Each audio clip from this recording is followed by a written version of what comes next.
Sex Talk. Hi, I'm Jenoa. I'm Mou. We're having The Sex Talk. ding ding. Today we are talking about when is it time to let go and walk away? To say goodbye. When is it time? When's the right time? How do you know? How do you know when it's just like, okay, I'm gonna cut them loose? I gotta go. I think we've all had to do this, so it's like, it's hard. When I think a big time, I mean, obviously I think a lot of people in the gay community deal with this because you get our families. Because you get a lot of backlash for being who you are. Right. For some of us, at a certain point, we have to like say goodbye to our family, which is Yeah. really difficult. Yeah. And so it's not just about love relationships, although that is true too. It's family relationships, all different Family, kinds. friends. Jobs even. Yes. Jobs. When is it time to like, Colleagues. because if you're trying and you're working and you're putting all of this effort Right. into making something work. Well, it's You're it's not investing just 'cause jobs. it's important. It could be business partners. Mhm. It could be anyone.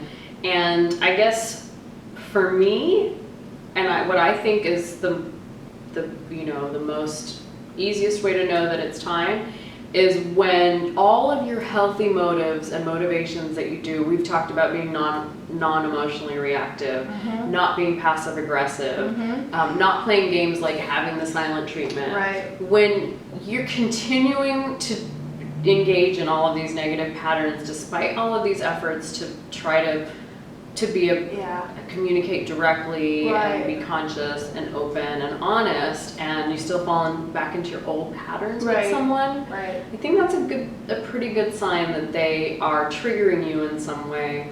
Yeah. That it's not working for you. It doesn't necessarily mean that they're bad. No. Or that they're not worth, working hard to be with or have a nice relationship with. Right. Sometimes it just can't be helped. And if you're utilizing all of your therapeutic tricks to try to have a healthy interaction with this person, and you still end up feeling sad or dark or rejected Frustrated. or triggered in some way and bad, it might just be time for a blackout. Yeah, cutting of the cord completely. Yeah. And I don't think it's a bad thing. It's self-care, in 12-step programs a lot of times, or Al-Anon, they do recommend a lot of times cutting ties with somebody that is also an addict. And it's not an easy thing to do by any means. And, in fact, someone once said to me, a therapist of mine, in fact, said to me, because I dealt with this very situation, it's hard to keep them in your life. That's obvious that it's really hard to do that, but it's also really hard to cut them off.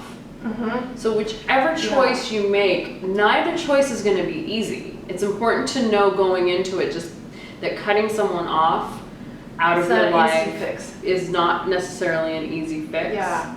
And also, even that part can be very triggering to you as well. I know I was in a relationship that was so unhealthy on so many levels, and I felt stuck in it because I didn't feel like I could abandon her, because I've experienced abandonment in my life with my family of origin and stuff. And so I felt stuck because I was like, I couldn't abandon her. So even the act of leaving the situation can be very triggering as well. Yeah. So, but I guess the hope is that if all those other things are not working, here's one last thing that you can hopefully find some peace and closure with. Right. That's the hope. And it might not be easy right up at first, Yeah. but with a little time, it'll get better. Yeah. And I guess the other question that comes up often is, do you let that person know? Yeah. I say sometimes yes, sometimes no, depending on the person. You can... Are they going to keep contacting you and it's going to be super weird if you ignore them? Right. It's probably not respectful. But it's up to you. Sometimes if you try to disconnect from somebody, they just won't let you.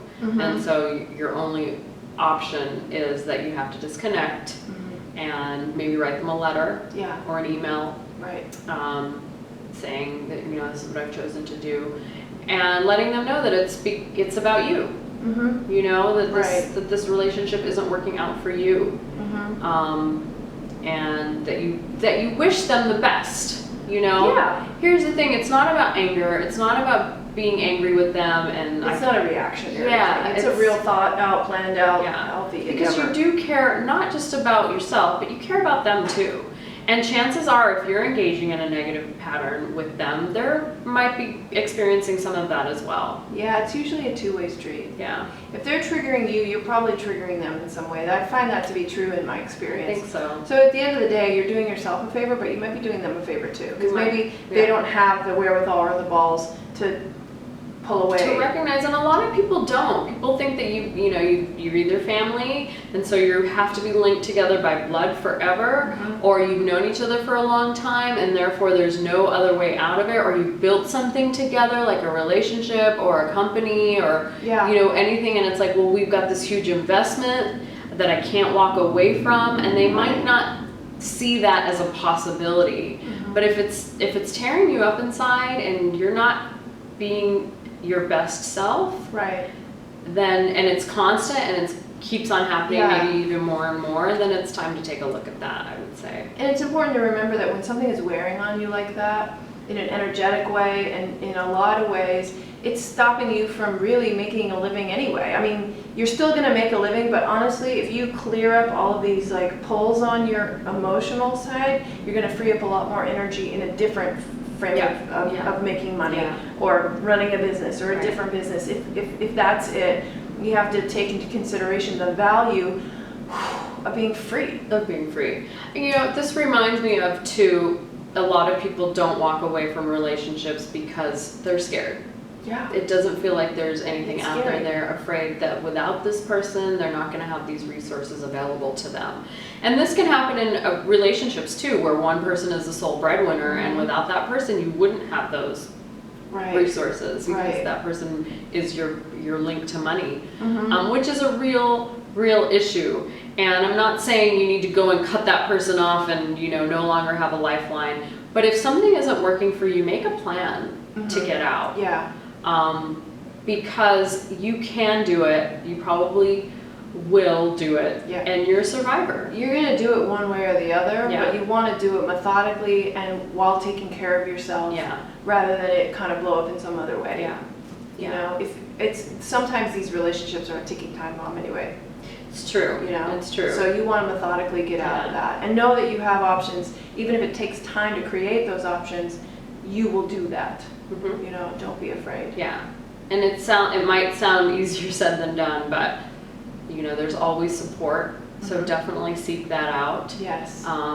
12-step is a great place to go, even if you're not an alcoholic or a drug user, but if you're dealing with somebody that is. For example, Al-Anon is an extremely great place to go. Meditation groups. Yeah. There's all sorts of support groups. Yep. So seek out your local community mental health and see what's available. Go to therapy, talk to someone. Also, it's important to keep in mind that if this situation is bothering you that much, the people who love you, who are around you, they already know. They know that it's not good, and they're going to support you to get out of it because they love you. So That's true. you have a lot of options. Just figure out the best one and then follow through. Yeah. And it might be scary, it might be sad, it might be lonely, because sometimes those toxic relations are what we know, and so they're filling this They take spot. up. Well, yeah, and sometimes we stay in them because we don't want to be alone, or we're Right. afraid So you're gonna have what feelings. life is going to be You're like gonna have without it. feelings. And it's going to be scary, and it's going to be hard. Right. But it's going to be hard either way. Mm-hmm. Staying in it is also going to be hard. Staying in it could potentially kill you. I don't know your situation, but either way is going to be hard. But at least on this path, you have the potential to find some peace and some serenity for a while. And options for growth and new types of relationships. Yeah, absolutely. Yeah. So we support you. And email us. Definitely email us. We will definitely listen to your concern and give you advice if we can. We're here. Leave your comments, email us, and make sure to make that plan to detach if that's what you need to do. Yeah, and try not to feel bad about it. No. It's all about you. Your Yeah. life, your rules. Your life, your rules. I think that was the sex talk. Sex talk.